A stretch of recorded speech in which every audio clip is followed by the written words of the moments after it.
자, 우리 8강 사막을 건너는 법 시작하도록 할게요. 제목이 사막을 건너는 법인데 되게 생소한 작품 중에 하나죠.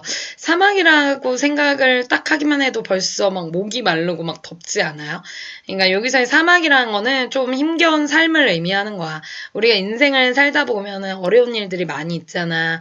뭐 그게 여러분들에게는 지금 이 순간이 그러한 고난이 될 수도 있겠지만, 그쵸? 선생님도 몇 년 안 살았지만 사실 선생님은 뭐 어려운 일을 당해본 적은 별로 없어요. 다만 가끔 뭐 가슴이 아프거나 좀 힘든 일이 뭐 있기야 있었겠죠, 인생을 살면서. 그쵸? 근데 그걸 나름대로 선생님도 잘 건넜다라고 생각해. 그러니까 건너는 방법이 뭐 사람마다 있는지 없는지 잘 모르겠지만 어떤 사람들은 그냥 좌절하고 회피할 수도 있겠지만 선생님은 좀 힘든 일이 있거나 좀 다운, 기분이 안 좋거나 뭐 우울하거나 뭐 그런 속상한 크고 작은 그런 일들이 있으면 선생님은 좀 긍정적으로 많이 생각하려고 하는 것 같아. 이 사람이 나에게 이런 행동을 한 건, 이런 이유였을 거야. 뭐 이런 식으로 자기 합리화? 아니면, 나한테 더 좋은 일로서 생기려고 이런 일이 있었나 봐. 이런 고난이 있었나 봐. 이런 식으로 생각할 때가 많아. 아니면 선생님의 특별한 방법은 수업을 통해서도 치유가 될 때가 있어요. 왜냐하면 이제 선생님이 직업상 애들을 만나는 그러한 일을 하다 보니까 이제 아이들하고 대화하거나 수업할 때 그러한 작품적인 얘기를 같이 하다가 혹은 아이들이랑 뭐 농담을 하거나 또 우리 아이들의 이야기 듣거나 이러면 그냥 수다 떠는 것만으로도 이제 해소가 되는 것 같아요. 그게 선생님의 사막을 건너는 방법이다, 얘들아. 되게 감사하게 생각합니다. 감사합니다, 여러분. 네. 어쨌든 여러분들도 사막을 건너는 방법들을 좀 나름대로 찾으시길 바랄게요. 그것도 인생의 하나의 과정이 아닐까 싶네요. 선생님이 왜 서론을 이렇게 길게 했냐면, 여기서 이제 나라는 1인칭 주인공이 등장하고요. 이제 노인이 등장을 해요. 근데 이 노인은 나름 이제 나이도 많이 먹었고 되게 힘든 일을 많이 겪었습니다. 그러니 어쩌면 사막을 건너는 방법을 노인은 알고 있어요. 결론을 얘기하면. 근데 이 나가 나대. 저 노인은 아직 삶의 허무함을 잘 모르나 본데 내가 일깨워줘야 되겠군 하면서 나대다가 노인은 나보다 한 수 위였어. 이러면서 이제 스스로의 자책으로 마무리하는 약간 그런 소설이라고 봐주시면 되겠습니다. 그래서 이 노인에게 무슨 사연이 있었는지, 이 노인에게 사막이 뭐였는지를 같이 한번 보도록 할게요. 자, 일단 여러분들 첫 번째 줄부터 한번 보도록 할게요. 얘도 여러분들이 뭐 2번 같은 문제 먼저 봐주면 좋아요. 2번 문제 보기부터 볼게. 사망을 건너는 법에는 생사의 갈림길을 오가는 베트남전에서 돌아온 후 현실을 낯설고 무의미하다고 느끼며 자신의 경험에 대해 다른 이들과 공감대를 형성하지 못하고 거리감을 느끼며 살아가는 나와. 그쵸? 정보를 다 말해주고 있어. 밑줄 그어놓으세요. 나에다 동그라미. 베트남전에 참전하여 전사한 아들과 그의 피부친 손녀까지 잃고 외롭게 살아가는 노인이 등장한다. 밑줄 그 노인 동그라미. 나는 스스로 허무의 진리를 알고 있다고 믿으며 밑줄 노인이 힘겨운 현실을 진지하게 살아가는 것은 자신과 달리 무지하기 때문이라고 생각을 해서 그 모습을 자신에 대한 도전처럼 여깁니다. 그래서 내가 이 노인에게도 삶의 허무를 일깨워주지라는 생각으로 이제 이 노인에게 이제 접근을 하는데, 그러나 결국 나는 노인이 허무한 현실을 버티려고 거짓말을 하고 그 말을 진실처럼 믿으며 살고 있었다는 것을 알게 된다. 밑줄. 그래서 작가는 이를 통해 인간의 실존 문제와 삶에 대한 성찰을 유도한다 라고 얘기를 하고 있어요. 그러니까 사실 뭐 나는 노인에게 삶의 허무를 일깨워줘야지, 노인이 너무 무지한 거 아니야? 막 이렇게 생각을 하지만 노인은 이미 모든 그 허무감을 다 느끼고 이미 그거를 극복하려고자 어떠한 수단, 다른 대처법을 행하고 있었던 거죠. 근데 이 나가 그러한 노인의 마음을 모른 채 이 노인의 허무함을 다시금 되살아나게 만듦으로써 이 노인은 경멸하면서 이제 떠나게 되는 그런 모습이에요. 그래서 첫 번째 줄부터 한번 보도록 하겠습니다.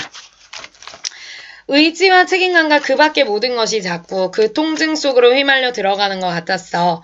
이제 다 왔다. 조금만 더 달리라고 자신을 북돋우기 위해 목이 터져라 외쳤지. 그러나 오른쪽 팔은 점점 마비되어 제대로 움직여지지 않았어. 차를 멈추고 윗옷을 찢어 오른손과 핸들을 비끄러맸지. 그리고 다시 달렸어. 저만큼 앞에 나뭇가지 사이로 아군의 보초 막사가 보인다고 느낀 순간 나는 정신을 잃었어. 지금 나가요. 자기 베트남전 전쟁에서 이제 죽을 뻔했던 그 경험에 대해서 말하고 있는 장면이에요. 나는 정신을 잃었어. 당시의 긴장이 되살아나는 듯 내 몸은 팽팽하게 부풀어 올랐다. 그때 훈장은 그래서 타게 된 거로구나 하면서 이 나미가 확 깨는 소리를 하고 있어요. 갑자기 플래시를 들이대는 듯한 나미 동그라미, 낭랑한 음성이 나 동그라미 얼떨떨하게 했어요. 그럼 자기인 베트콩을 한 사람도 못 죽여본 거야? 그러니까 베트남 그 군인들 한 명도 못 죽였냐 지금 그 얘기야. 하얀 꽃무늬 드레스를 입고 마스카라를 칠한 눈으로 나를 말똥말똥 지켜보는 그녀. 그녀는 바로 누구니? 동그라미 나미예요. 이 나미를 묘사한 부분이죠. 그녀가 그때처럼 낯설어 보인 적은 처음이었다. 그쵸? 밑줄. 그러니까 낯설음마저 느끼고 있어요. 나미에게. 결국 내가 들려준 얘기 속에 담겨있는 의미는 그녀에게 하나도 전달되지 않았던 것이었다. 제가 한마디로 나미의 대답을 통해서 나미가 내 말에 공감하지 못했구나. 쟤는 그냥 참전 이야기를 흥미거리로만 생각을 하고 있구나. 그렇게만 받아들이고 있는 겁니다. 그쵸? 피비린내 나는 전투도 죽어 넘어진 전우도 장렬하는 포화소리도 그녀에겐 모두 활자된 이야기 정도로밖에 들리지 않았던 것이다. 거기다 밑줄. 나는 동그라미 언짢고 불쾌해서 다탁 위에 놓인 담배와 성냥을 집어들었습니다. 그쵸? 한마디로 나미에게 실망한 거죠. 극장엔 좀 더 있다가도 되잖아? 대답 없이 내가 먼저 밖으로 나오자 나미도 곧 뒤따라 나와서 내 팔짱을 끼었다. 나는 와락 솟구치는 역겨움을 참지 못해 그녀의 손을 뿌리치고 뒤도 돌아보지 않은 채 마구 뛰었다. 밑줄. 그날 일어난 일이었다. 그쵸? 이것이 그날 일어난 일이었다. 그래서 지금 이 나미와 있었던 일, 이 나미에게 지금 베트남전 얘기를 해줬지만 나미는 이 이야기에 이 이야기를 한 이유가 이제 나는 그만큼 베트남전에서 자기의 상처 그러한 것들을 이제 얘기를 하는 건데 오히려 나미는 그래서 훈장 탄 거야? 베트콩 많이 못 죽여봤어? 막 이런 얘기나 하고 앉아있으니 대화가 안 되는 거죠. 뭔가 위로나 이런 게 되는 게 없는 거죠. 그쵸? 그래서 굉장히 낯설게 여기면서 이질감을 느끼면서 그 자리를 빠져나오고 있어요. 중략 부분 줄거리 볼게요. 나는 창밖 공터를 내다보던 중 공터에서 누렁개를 데리고 뽑기 과자를 파는 노인이 무엇인가를 진지하게 열심히 찾고 있는 모습에 궁금증을 느낀다. 거기다 밑줄. 나가요 동그라미 노인에게 말이죠. 항상 소설에서 중략 부분 줄거리 잘 읽으셔야 돼요. 여기에 정보가 많이 나옵니다. 나는 동그라미 처음에는 이제 호기심에 노인에게 다가간 거야. 왜냐면 노인이 너무 진지하게 뭔가를 찾고 있는 거죠. 나는 노인과의 대화를 통해 노인이 그의 아들이 기르던 개를 데리고 손녀딸과 살고 있으며 월남전에서 전사한 아들이 받았던 훈장을 어떤 꼬마가 가지고 놀다가 이웃 웅덩이 근처에서 잃어버려 그것을 찾고 있다는 것을 알게 됩니다. 거기다 밑줄. 그러니까 이것이 이제 노인이 말한 그런 정보겠죠. 그쵸? 나는 동그라미 노인에게 삶의 허물을 일깨워주고자 밑줄 자신의 훈장을 공터 물웅덩이 속에 던져버리고 노인이 그 훈장을 찾도록 한다. 밑줄 일부러 자기 훈장을 떨궈버린 거야. 왜냐면 노인이 지금 잃어버린 그 아들 훈장을 물웅덩이에서 계속 찾고 있으니까 이 나가 보기에는 이 노인이 어때 보이는 거야. 지금 그러한 부질없는 거에 너무 목숨을 걸고 진지하게 찾고 있으니까 이 노인에게 뭔가 허무함을 일깨워줘야 되겠다. 너무 이 노인은 무지하다라고 생각을 한 거죠. 우리 아까 보기에서 본 것처럼. 그래서 자기의 훈장이라도 던져가지고 이렇게 일깨워줘야 되겠다라고 생각을 한 거예요. 자, 그러나 노인이 여전히 훈장을 찾지 못하자 나는 초조해하며 노인을 도와주는 척 이제 나서게 됩니다. 자, 나 동그라미 웅덩이 물속으로 성큰 발을 들여놓았다. 아무런 눈치도 채지 못하게 하려고 웅덩이와 쓰레기 더미를 한참이나 뒤적거리는 채 했다. 밑줄. 그러다 마침내 표시를 해둔 풀더미 앞에 와서 멈춰 섰어요. 노인의 눈치를 슬금슬금 살피며 꽃쟁이로 흙탕물 속을 꾹꾹 눌러본 끝에 쇠붙이 조각을 찾아냈다. 쇠붙이 조각이면 뭐겠어요? 바로 자신의 훈장을 얘기하는 거겠죠. 꽃쟁이로 쇠붙이를 끌어올려 손에 잡고 나는 노인을 소리쳐 불렀다. 뭔가 비슷한 걸 찾은 것 같습니다. 이것 보세요 하면서 자기 훈장을 이제 노인이 찾고 있는 훈장인 것처럼 해서 주는 거죠. 나는 손안의 것을 흔들어 보았다. 손안의 것 바로 자기 훈장이겠죠. 노인은 동그라미 잠시 자기 눈을 의심한 듯 바라보고 섰다가 천천히 내게로 다가왔다. 그 걸음이 너무나 무겁게 보여 의아한 느낌이 들었다. 가까이 다가온 노인은 내 손바닥에 놓인 진흙두성여에 조그만 쇠붙이를 지그시 들여다보았다. 바로 그 훈장이겠죠. 나는 그 얼굴에 스쳐가는 감정에 검부러기 하나라도 놓치지 않기 위해 뚫어지게 지켜봤다. 그때 어느새 달려왔는지 간장 파는 소년 동그라미 얘가 끼어들었다.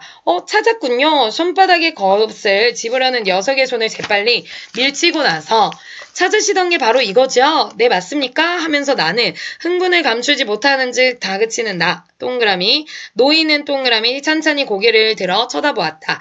그 얼굴엔 밑줄 실망하는 빛도 기뻐하는 기색도 없었어요. 실망? 기쁨? 이게 아니야. 경멸하듯 나를 쳐다봅니다. 밑줄. 나를 노려보는 것이었다. 차갑게. 나는 영문을 몰라 어리둥절할 수밖에 없었어요. 바보 같으니라고.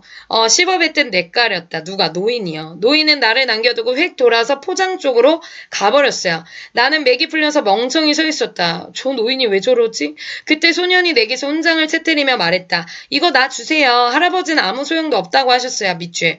이 말에 나는 정신이 번쩍 들었다. 훈장이 묻은 진흙을 옷에다 연방 낚아가며 들여다보기에 여념이 없는 소년의 손목을 나는 아프게 낚아챘다. 그래, 너 가져라. 그런데 뭐라고? 할아버지가 이걸 소용없다고 하셨다고? 소년은 동그라미 부릅뜬 내 눈을 보고 자기로부터 훈장을 빼앗으려는 속셈을 알았는지 한 발짝 뒤로 물러나며 그럼요. 틀림없이 그러셨어요. 그래서 이걸 여기다 버리신 거 아니에요? 버리다니? 웬 꼬마한테 줬다가 잃어버렸다던데? 아니에요. 할아버지가 버리셨어요. 나는 갈피를 잡을 수 없는 기분으로 여전히 소년의 손목을 잡아 끌고 한적한 골목으로 갔다. 자, 여기 좀 앉아라. 내게 좀 물어볼 게 있어. 그제야 소년은 나를 이상한 눈길로 훑어보면서 그런데 아저씨는 누구세요? 저 할아버지랑 무슨 관계세요? 임마, 그건 오히려 내가 물어보려던 참이다. 너야말로 저 할아버지를 어떻게 아니? 우리 옆방에 사는걸요? 그래? 그렇다면 너 정말 저 할아버지가 이 훈장을 소용없다 하시는 걸 네 귀로 똑똑히 들었단 말이지? 내가 한 번 더 다짐을 두자 소녀는 기분이 상해 볼멘 소리로 퉁명스러운 소리로 말했어요. 그렇다니까요. 맹세해도 좋아요. 이건 아들이 월남에서 받은 건데 할아버지는 이걸 벽에다 걸어놓고 늘 이까짓 게 무슨 소용이 있느냐고 하면서 버릴까 보다 그랬거든요. 보세요. 그러는 걸 내가 듣고 전화 달라고 그래도 안 줬어요. 그런데 어느 날 이게 안 보여서 어쨌냐고 했더니 저 웅덩이에 던져버렸다고 하시지 뭐예요. 내가 아까 웃기는 양반이라 하는 소리 들었죠? 바로 그 소리란 말이에요. 글쎄 소용없어 버렸으면서 뭐 때문에 도로 찾는지 도무지 알 수가 없어요. 거기다 밑줄 그어볼게. 그러니까 지금 소년이 한 말들 다 묶어보면 이게 노인의 진실인 겁니다. 그쵸? 근데 노인은 지금까지 거짓말을 한 거야, 이 나에게. 어떤 거짓말? 지금 선생님 구조도에 그려놓은 것처럼 아들이 기르던 개와 손녀딸과 함께 살고 있다. 이 얘기도 이제 밑에 나와요. 그쵸? 계속 보면 뭐 때문에 도로 찾느냐? 이렇게 되면 나의 예상은 완전히 빗나간 것이다. 노인의 얼굴에 나타난 집요함과 훈장의 관계는 도무지 알 수 없어지는 것이다. 나는 고개를 설레설레 흔들며 소년에게 다시 미심쩍은 눈길을 던졌어요. 저 할아버지는 지금 누구랑 사시는데? 아무도 없어요. 혼자예요. 손녀가 있다던데? 걘 벌써 1년 전에 죽었어요. 교통사고로요. 죽었다고? 1년 전에? 그렇다면 뭐 때문에 그런 거짓말을. 저 다 늙은 개는 아들이 키우던 거라며? 아저씨는 어디서 그런 엉뚱한 소리만 들었어요? 그건 누군가 병들어버린 걸 할아버지가 주워온 거란 말이에요. 훈장, 소녀, 개에 대한 것들이 모두 거짓말이었다? 거기다 밑줄. 그 순간 나의 내리에 내리박히던 꽂히는 생각. 노인은 죄다 알고 있었다. 밑줄. 뭐를요? 나 자신이 알고 있는 것보다 훨씬 더 무섭고 냉혹하게 이 세계를 덮고 있는 험함과 무의미와 그 밖의 모든 것을 밑줄. 모두 다 알고 있었다는 거야. 지금 이미 노인은 아들이 죽고 자 여러분들 여기서 지금 거짓말을 잘 찾아봐야 돼. 지금 월남전으로 아들을 잃었다라는 거는 사실이었어. 근데 아들이 기르던 개와 손녀딸과 함께 살고 있다. 어떤 꼬마가 잃어버린 아들의 훈장을 찾고 있다. 이건 다 거짓말입니다. 사실은 누가 버린 병든개를 키우고 있는 거고, 교통사고로 1년 전 죽은 손녀딸이 1년 전 교통사고로 죽었던 거고, 그리고 어떤 꼬마가 잃어버린 게 아니라 자기가 그냥 물웅덩이에 던져버렸던 거예요. 그러니까 이 노인의 거짓말. 왜 도대체 노인은 이러한 거짓말을 하였을까? 방금 이제 얘기한 것처럼 나는 깨달았죠. 아, 노인은 이미 모든 걸 다 알고 있었다. 나는 이 노인에게 허물을 일깨워주려고 했던 거지만 사실은 노인은 이미 이 아들의 죽음으로 삶의 허물을 깨닫고 훈장을 스스로 버리면서 찾는 척하며 그러한 현실의 괴로움을 이 구주도에서 얘기한 것처럼 그 괴로움을 잊으려고 했던 것이다. 즉, 이 모두 다 이 노인의 거짓말이자 의도적인 행위였다라는 거예요. 스스로 버리고 그걸 찾는 척하면서 현실을 나른 그 괴로움을 잊으려고 노력했다라는 거죠. 그래서 여기서의 거짓말이라는 건 노인이 선택한 실제와 다른 가상 속 삶의 방식, 즉 원래 현실과는 다른 그러한 걸 받아들이고 있는 삶인 거예요. 그쵸? 삶의 허무, 외로움을 견디기 위한 하나의 수단과 대처라고도 볼 수 있다. 그러니까 결국은 진짜 현실은 아들이 죽었다라는 거잖아요. 근데 그 아들도 죽고 손녀도 잃고 그렇게 외롭게 살아가는 그러한 현실을 견디기에는 어때? 제정신으로는 살아갈 수가 없는 거지. 그러니 그러한 허무와 외로움을 나름대로 견디기 위한 어떤 수단과 대처 방식으로서 이러한 거짓말로서 이제 살아왔던 거예요. 어떻게 보면. 그게 나름의 이 노인의 그 외로움과 허무감을 이겨내는 방법이었던 거죠. 그쵸? 근데 이 나가 그걸 간파를 못하고 자기 훈장을 이제 빠뜨려서 그걸 주워서 도와주는 척이라도 해서라도 이제 그 노인에게 허무감을 일깨워주려고 했던 자기의 모습을 사실 오히려 노인에게 잊었던 그 허무감을 다시 한번 느끼게끔 만드는 그러한 일이 돼버린 거예요. 그래서 마지막에 이 나는 그걸 깨달아요. 자, 밑에서 네 번째 주에 저만치에서 노인이 짐을 챙기고 있었다. 공터를 떠나려는가 보다. 그는 다시 나타나지 않을지도 모른다. 몇 날 며칠을 기도하고 기도한 끝에 불러모은 보이지 않는 혼으로 집을 짓고 이제 겨우 문턱을 넘어서려는 순간에 난데없이 나타나 모든 것을 처음으로 되돌린 나를 증오하리라. 증오하고 있으리라. 나의 추측이죠. 거기다 밑줄 가볼게요. 겨우 문턱을 넘어서려는 보이지 않는 혼으로 집을 짓고 일단 보이지 않는 혼으로 집을 짓는다는 의미는 무슨 얘기냐면 이제 힘겨운 현실을 견디고자 자신에 대해 거짓말을 하고 그 속에 자신을 둔 거죠. 그쵸? 그런 의미야. 이건 선생님이 이제 그 뒤에 해설지 보면서 이제 확인한 내용인데 힘겨운 현실을 견디고자 자신에 대해 거짓말을 하고 그 거짓말이라는 그 가상 속의 삶의 방식에 자기를 둔 거죠. 그쵸? 그건 결국은 힘겨운 삶, 그 상황을 나름대로 세상을 인식하는 나름의 방법이었던 거죠. 어떻게 보면은 그걸 이겨내고자 하는 방법이었던 거죠. 모든 것을 근데 처음으로 숲으로 되돌려 버린 나는 어떤 거예요? 결국은 얘는 여기 선생님 구조도에 적어놓은 것처럼 노인의 의도적인 거짓말을 깨닫고 깨달은 이후에 자신의 행위가 노인에게 다시 허무감을 느끼게 했다라고 자책을 합니다. 그래서 자기 자신을 마지막 줄 바보라고 표현하면서 끝나요. 그래서 이 바보라는 말은 사실 앞에서 노인이 이제 이 나를 경멸스럽게 쳐다보면서 stupid, 바보 같다 이런 얘기 하거든요. 그러니까 여기서의 바보 같다라는 의미는 이런 의미야. 일부러 감춰온 진실을 찾아냄으로써 현실로 드러낸 나의 무지에 대한 경멸이다. 그치? 즉, 고통의 현실을 직시하지 않기 위해서 일부러 진실을 감춰온 것이었는데 그것을 현실로 끄집어낸 이 나의 무지에 대한 이 나의 모습에 대한 경멸이다. 이렇게 보는 겁니다. 오케이. 다시 일부러 감춰온 진실을 즉 고통의 현실을 직시하지 않기 위해서 일부러 감춰온 그 진실을 현실로 끄집어낸 이 나에 대한 경멸이라고 봐주시면 된다고요. 오케이. 그래서 결국 마지막 나도 자기 자신을 바보라고 생각하면서 내가 왜 그랬을까 하면서 깨달으면서 마무리되는 그런 소설이었습니다. 그래서 여기서 간장받은 소녀는 노인의 사연을 이미 다 알고 있고 그것을 나에게 노인의 진실을 밝혀주는 그러한 인물로 봐주시면 되겠고 왜 노인이 거짓말을 했는지 이것이 이제 이 노인이 사막을 건너는 방법이었었는데 결국은 나 때문에 숲으로 돌아가게 되고 이 노인은 다시금 그 허무감을 느꼈을지도 모르겠다. 그게 이제 마지막의 내용이었습니다. 그쵸? 네. 그래서 조금 어려운 내용일 수는 있겠지만 여러분들 잘 읽어보시고 문제풀이도 꼭 하시길 바랄게요. 고생하셨습니다.